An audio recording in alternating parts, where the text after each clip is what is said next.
سلام دوستان، امروز اومدیم با آموزش دیگه، آموزش دیلیت کردن اکانت روبیکا. همین اول ویدیو میگم لطفا سابسکرایب کنید. بریم سراغ آموزش. اول کاری میکنید وارد روبیکا میشید و روی تنظیمات میزنید و روی حریم خصوصی و امنیت میزنید، میرید بالا و روی حذف حساب کاربری میزنید و روی تایید میزنید و میگه پیامی که حاوی لینک حذف حساب کاربری برای شما ارسال خواهد شد. میریم ببینیم ارسال شد.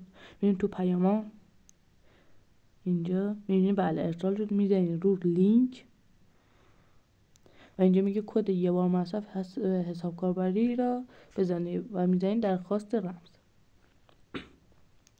برای من رمز اومده، اینجا رمز رو کپی میکنم و اینجا میزنم و میزنم مرحله بعد و میگه به چه دلیل میخواهید حساب کاربری خود را حذف کنید. من اینجا میخوام بنویسم ریپ چت